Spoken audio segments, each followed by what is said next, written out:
Hello, good people of the world. It's Oliver here, and the Natural High Club is about the pursuit of happiness in all its forms.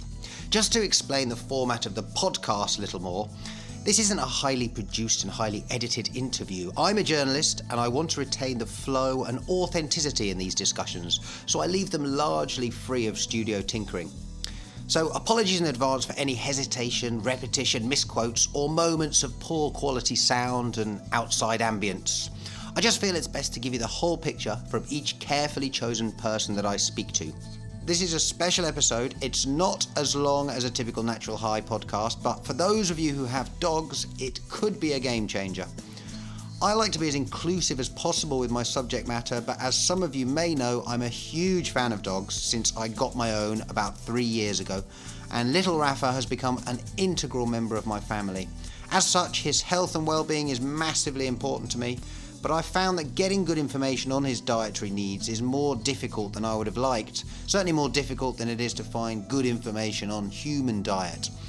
I don't care about budget where it comes to Rafa, I just want him to have the best diet and life that he possibly can. So when I got the chance to speak to a dog nutritionist who isn't affiliated to a vet's or a big food brand about what I should be feeding my little man, I grasped the opportunity with both hands.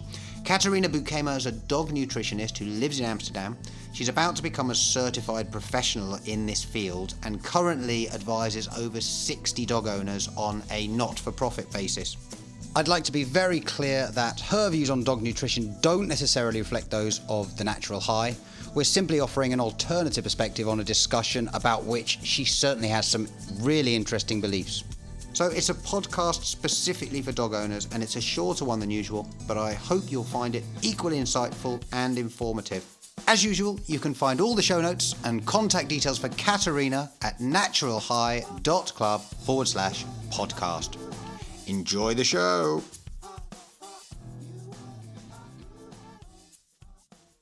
Okay, great. Yeah, so you've got a list of websites that I can go to, which I've got, which are good references, because I really do find generally that the internet, it's so hit and miss. And when you type in dog nutrition or good dog food, you get advertisements. Adverts, and the first 20 searches are all companies who are selling kibble and selling all sorts of dog stuff, so you just don't know what to believe. It's really, really difficult. And I've done serious research about this, and I still don't feel confident that I know exactly what my dog should be eating. No, but many of the bigger brands are manufactured by Mars or Nestle.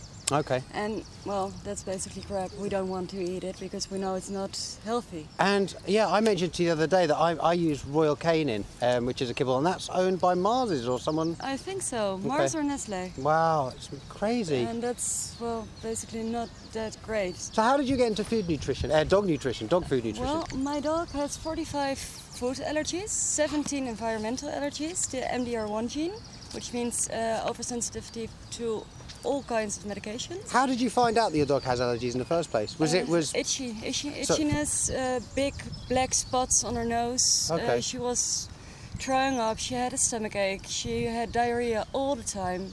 She wasn't happy.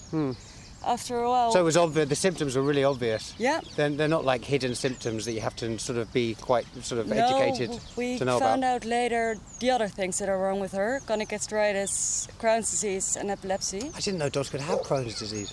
Neither did I. Wow. Now I know. Yeah. And I'm actually helping our vet with a couple of other dogs that have Crohn's disease, because usually they take out a piece of their colon. Right. And that doesn't really work for dogs. Crohn's disease is when the intestines inflame, or they? Yeah, it's inflammatory all over. It's in some places they're thicker, and other places they're thinner.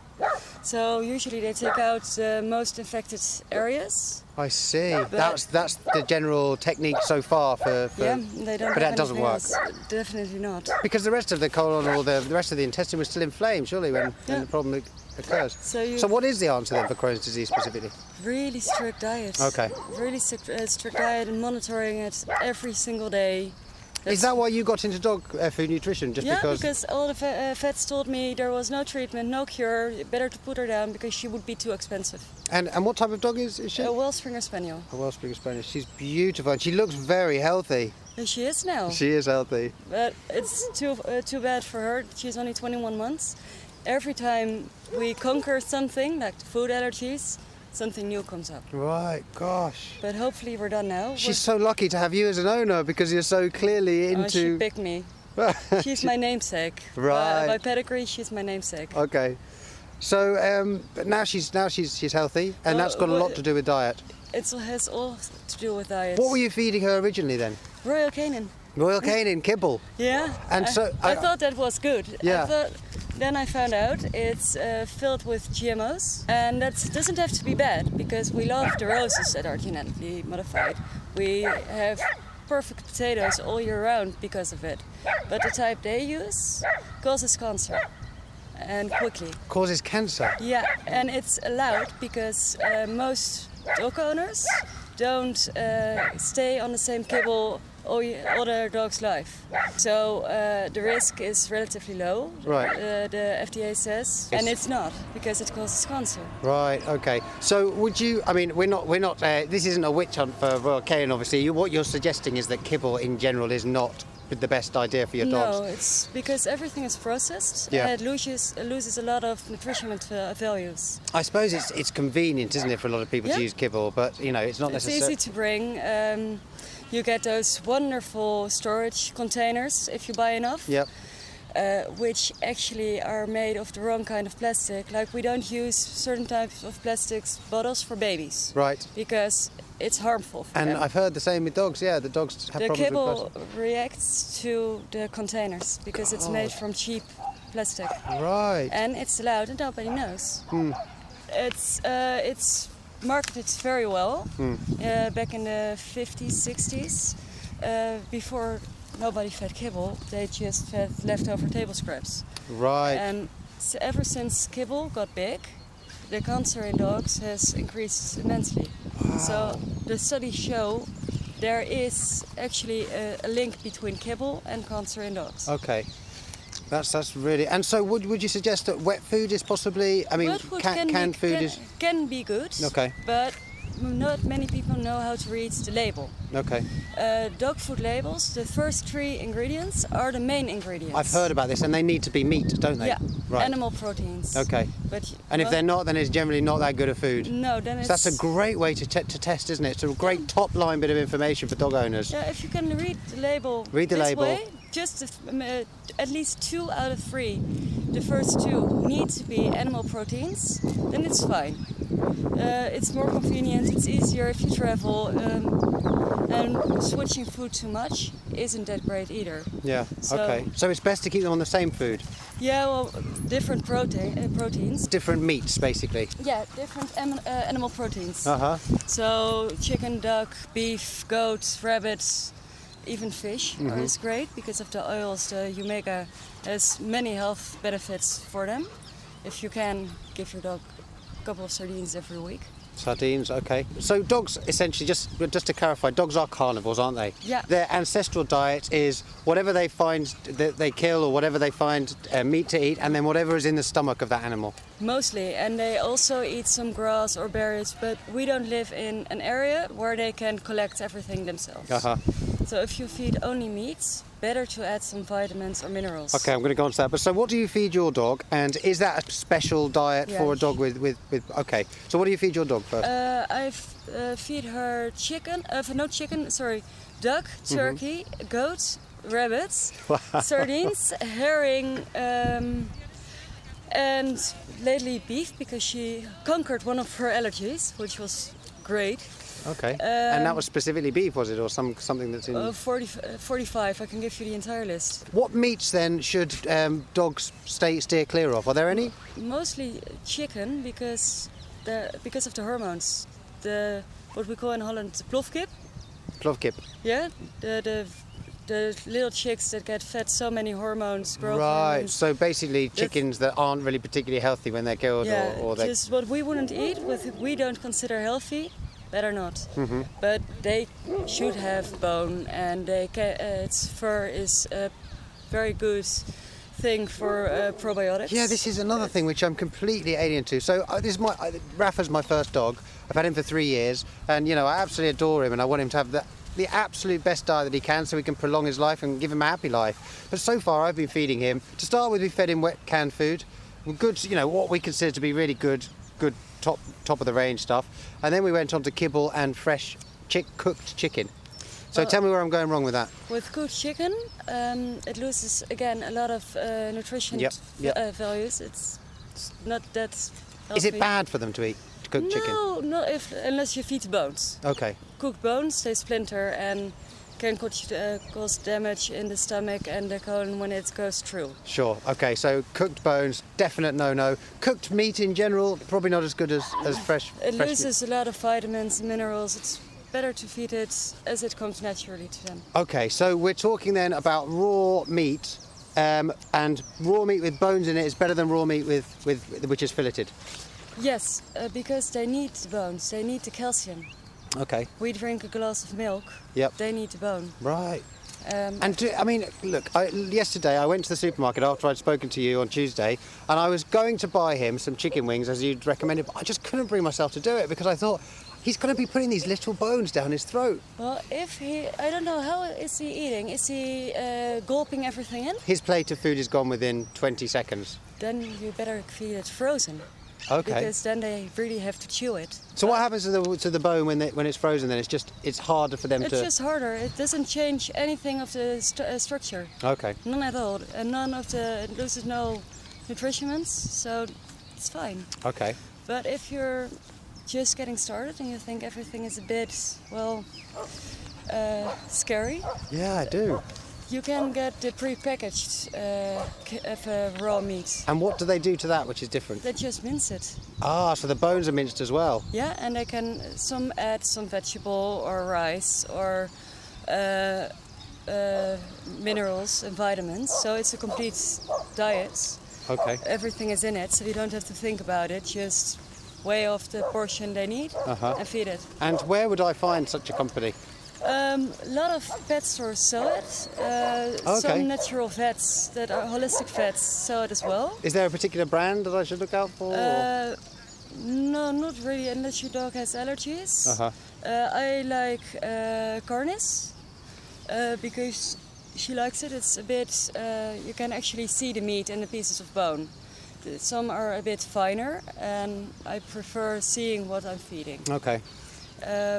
I'm sure there'd be some people who would prefer to make their own meals every day for their dogs, so they know exactly what's going into it. Yeah. So what does that look like then? The perfect meal for a dog in terms of all the nutrition he needs and everything without actually adding sort of supplements. What would be the perfect diet?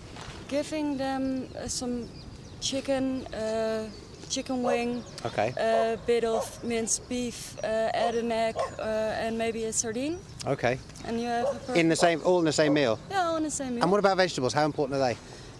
Not that important. They can live perfectly well without them. I'm sure most humans would prefer to live like that. but they really don't need that much. Well, if you want your dog to lose a few pounds, he needs to. String beans would be perfect. Okay. What do? They're just really good fibre. They fill them up. I see. So they won't go hungry. So they don't feel as hungry. But they're low on calories. Ah, okay. So it's like a cracker almost, or something like that. Something that fills you up a little bit and doesn't. But then without starch. Okay. Starch isn't that great. They can process it. They can break it down, like we can break down alcohol and sugar. Like I told you before. Yep. If you just feed them grains and basically all things that break down into starch, it's just bad. They can get yeast infections. It all adds to the problem. So if you don't feed anything with starch, it's actually better because, well, starch for dogs is like sugar and alcohol for us. Okay. And it could be just a cookie and rum diet. So it's just useless to them then, starch. It's filling them up, and it's rich in calories, so they won't go hungry, and it's a cheap protein for manufacturers. And what about grain-free kibble? A lot of dogs are allergic to grain these days. Right. So it's a start, but it's not all that. There are a lot of different views about it. It's basically a bit of a hype, I think, because it's still filled with other kinds of things that are rich in starch, which are bad for dogs. Okay. Dogs with chronic ear infections or yeast infections, the starch nourishes the yeast. It just makes the situation worse, basically. Yeah. So, okay, for a normal dog then, my dog, who doesn't appear to have any obvious illnesses or allergies, something like, on a daily basis, chicken wings with bones in, that's where their bones are coming from, some sardines, and an egg. Egg with the shell, not boiled, not cooked. With the shell? It's really good for them. My God, it's amazing. Honestly, this is completely new information to me. It's fantastic. Just the eggshells. If you cook an egg for yourself, the eggshells, put them in the food, and wow, the membrane is filled with things they need. Nutrients. Okay. Do you want to be happy? Or do you want to be happier? The Natural High Club is about the pursuit of happiness in all its glorious forms. We are on a journey around the world to discover new natural ways to be happy in our lives. If you want to share in these happiness hacks, then simply join the mailing list at naturalhigh.club or follow me on Twitter @naturalhighclub for regular but not annoyingly frequent podcasts, musings and updates straight to your inbox. If you can't wait for the next show, then go to the website naturalhigh.club and have a listen to one of our existing podcasts, which will doubtless give you some food for thought and tips on how to live happy. Enjoy the rest of the show. Should they have the whole egg? Yeah, they can have the whole egg. And what about, is it better to be cooked or not cooked? No, not cooked, not just cooked. raw.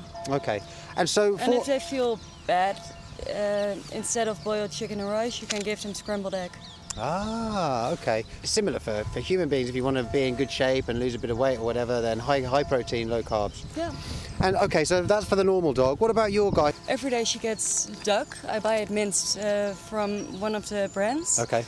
That's basically her usual. Why do you mince it? What's the difference? It's easier to get. I can stock up on it, and it's. And you can freeze that as well, and it retains its nutrition if you freeze. Okay. Yeah, I just buy the pre-packaged. Okay.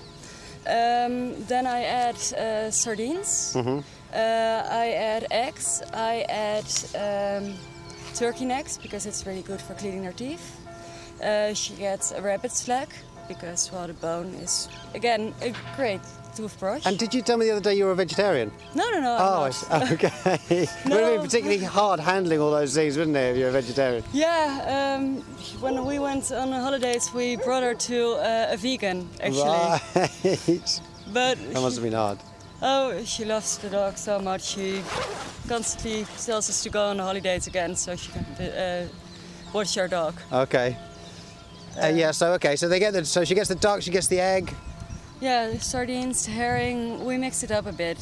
Sometimes she gets goat instead of the duck. Uh-huh.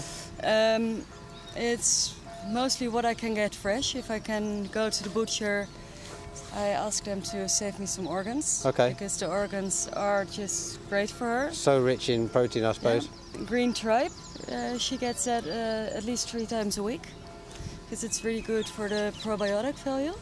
And are you getting are you going to a butcher who's sort of well versed, who's educated in what dogs eat, or do you just is it because you know exactly what to look for? I know what to look for. Yeah. So I ask for what I want to feed, and I ask them when they get the nice pieces of duck breast to get me the leftovers, which is pretty gross. Yeah, I'm sure. She's thriving on it. It's absolutely amazing. So, I mean, the good thing, I suppose most people probably haven't done as much research and aren't as knowledgeable about their dog allergies as you are. So I would imagine then that the diet that you feed your dog would be great for any dog owner who has a dog who may be susceptible to allergies or shows symptoms of some kind of problems with digestion or things like that. This would be a really great diet for a dog who might have problems. Definitely. But it would be even for a healthy dog, they can only thrive on it. There are dogs that are allergic to duck, to everything that flies basically. So don't feed duck. Okay. And you can easily have it checked by a vet that uses bioresonancy, bioresonance. It's just, they get some hairs from the dog, they put it in a machine and the machine will tell you what's right and what's wrong. Oh, really? They'll tell you exactly what all of the allergies are? Everything they are sensitive to. Okay, great. And then you aren't sure if it's just sensitive to or an allergy. I also did blood tests to check on allergies. Exactly the same results. Different vets, they didn't know. Okay. So I trust the bioresonance. It's a really, really good way to test it out. And it's cheap. Yeah. Blood is expensive. Hairs are cheap. Okay, yeah, I think sure. at my vets it was only 30 euros. And at other offices it's about 50, but the blood test is 200-300 euros easily. And it's so worth it, you know, even just from an economic standpoint. If you're feeding your dog, And you know it within minutes. you can find out within minutes. Yeah. Wow. And the blood takes a while. And it will save you money over time, because there's also things your dog probably just will turn her nose up at, because, you know, if you didn't know that she was allergic to it, you're buying the wrong food all the time, you're wasting money anyway. No, she stopped eating. Oh, God. When she was a pup, she just stopped eating entirely. And people told me I shouldn't be such a pushover and I should just make her eat it. No, she was 11 months at the time, and she went from 15 kilos to 8. Wow. In what period of time? 3-4 weeks. Oh, that's so I sad. saw 4 different vets. And They all said that I was feeding the right kibble. Right. It was just crap. Mad, isn't it? So this guy, he is. I took him to the vets in Amsterdam for the first time, and they told me that he was about 1 kilogram overweight. He's 7.5 kilograms. They say he should be between 6 and 6.5. You should always feed for the weight you want them to have. Okay. But there are guidelines. My dog should be fed about 340 grams a day. I feed her. This is what I was going to ask you. Okay, she's supposed to get 340 grams, Yeah. and you feed her 1 kilo. Yeah, thin. Just to keep her weight up. Yeah, she is highly active. Right. She doesn't get everything out of the food because of all her things. So always feed how much you feel is right. Not just the guideline. You know your dog. Nobody else knows your dog like you do. Yeah, it's true, but I struggle to bring his weight down. I mean, he's very active. He would stay out all day if he had the choice, he'd be out all day and he'd be running all day. He's a really energetic dog, but he's still got that extra weight. If you feed the proteins that are lower in carbs, chicken is less fatty than beef. Okay.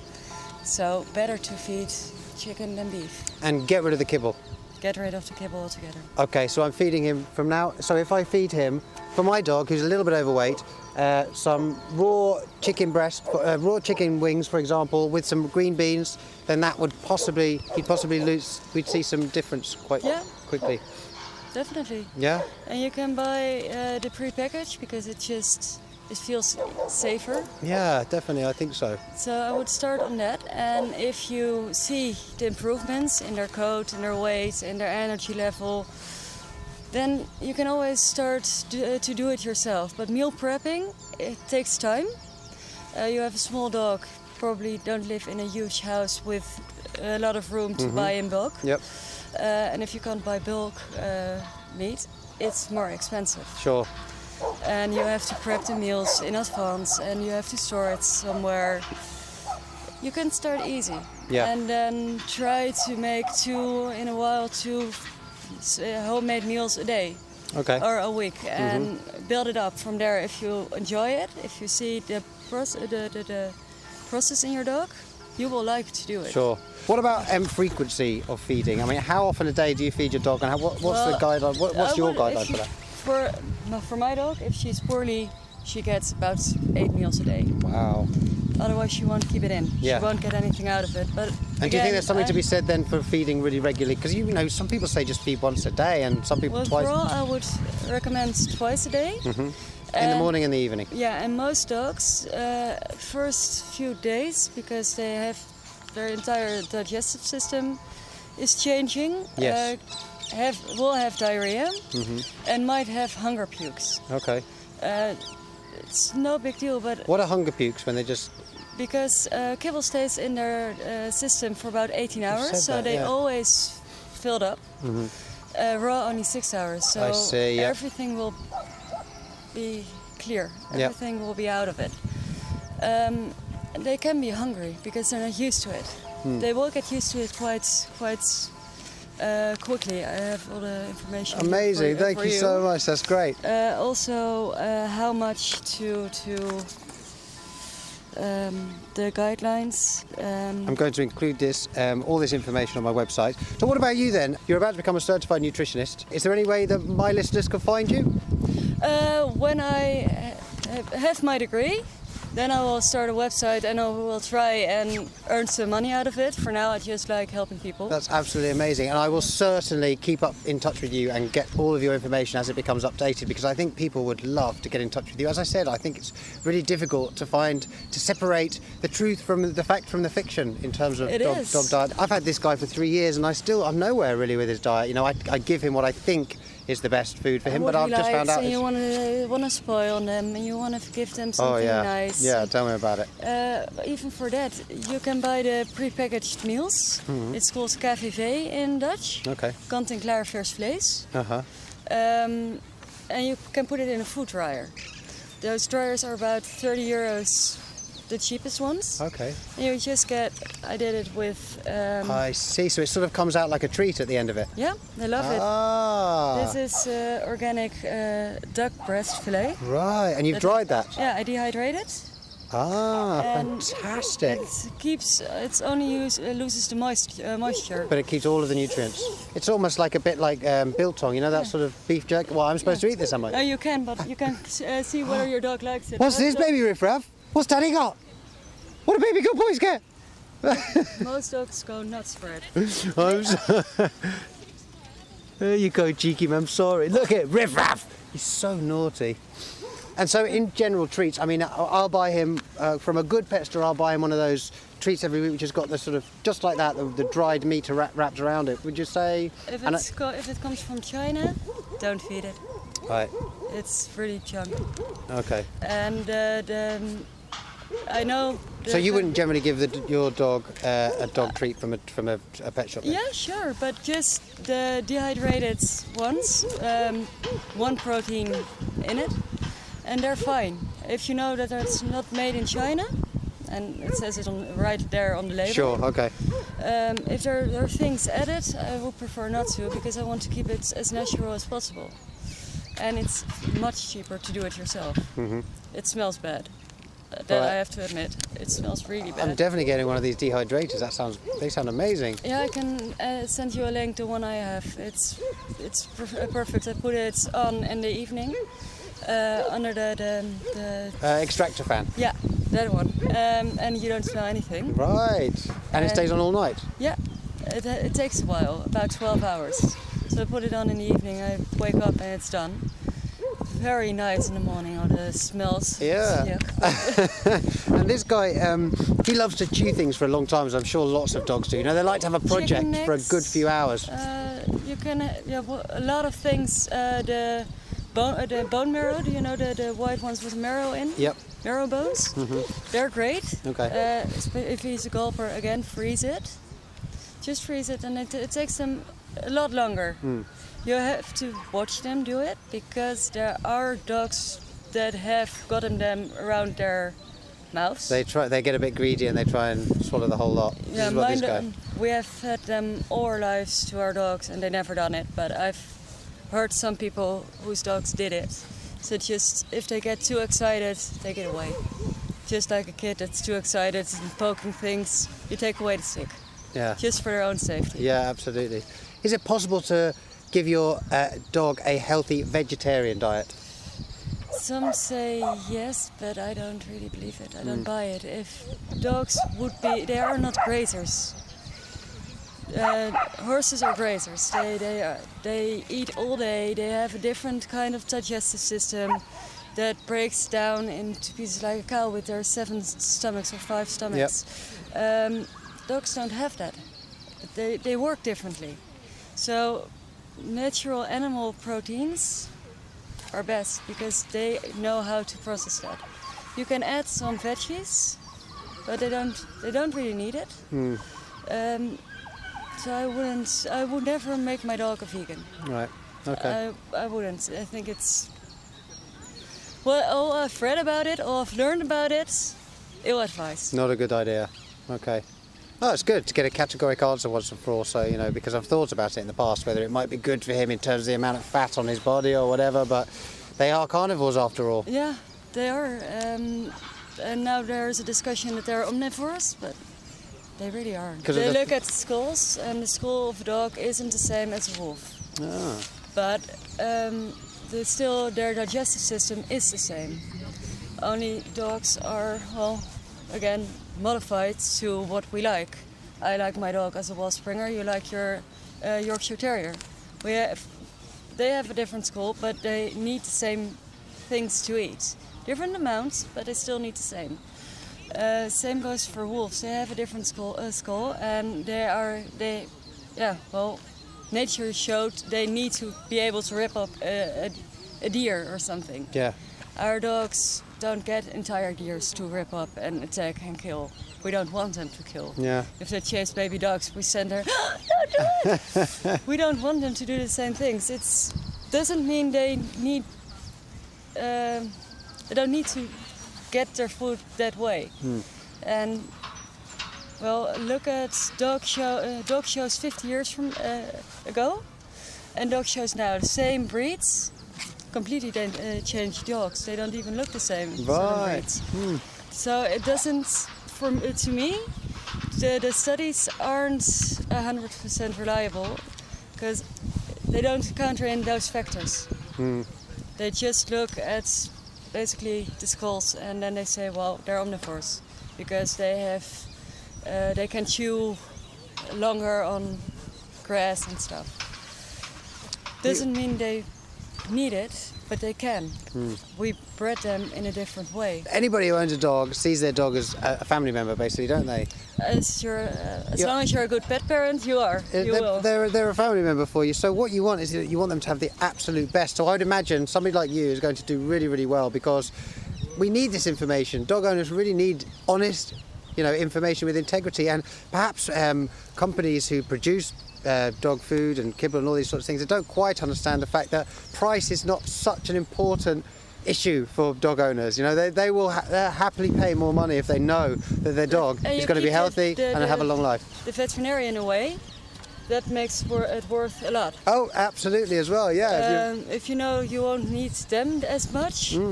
Save you money again. Yeah. Yeah. It can be cheaper to feed more expensive. I just want to add one thing about the labels. Right. It's all the raw ingredients. So if they say 60% meat, it's what they put in before they process it. If you put a chicken in your oven for about 12 hours, that's how long it takes. Look what happens to the chicken. It's about a quarter of what went in. Yeah. So be aware of that as well as you read the label. It's just the raw ingredients. Rice gets bigger.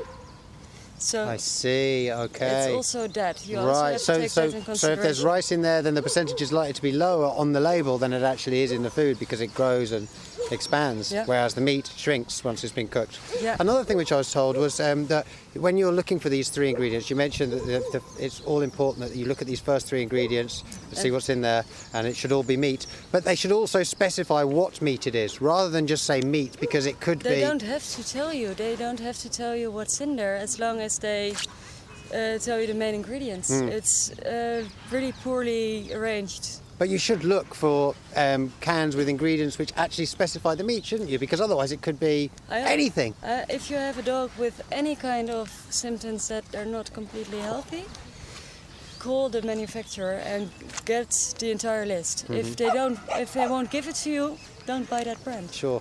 I mean, it's not like we don't have a lot of choice. Another thing which I'm really keen to ask you about, because my dog definitely suffers, and apparently the breed is susceptible to tooth decay, Yorkshire Terriers particularly. The bones that they can eat as part of their diet, you said that they help their teeth. Would that be enough on its own, or is it really important to clean their teeth as well? Look at their teeth. I don't clean my dog's teeth. And come here, son. They're really good, aren't they? It's just bones. She hasn't had them in a while because last time she got sick, she refused to eat the homemade meals. I don't know why, but my boyfriend still won't eat the chicken pot pies because he got his appendix burst. I've spoken to a lot of people, And they also see the same thing in their dogs. Yeah. They are traumatized by a certain kind of food. So it's just again like look at the teeth. I brushed her teeth daily when she was kibble fed, and her teeth were worse than they are now. Right. And now I don't brush them, and she keeps them clean herself. Like so she had a little bit of yellow. She will get a bone tonight. Right. She will have to brush up. Yeah. She likes brushing teeth this way.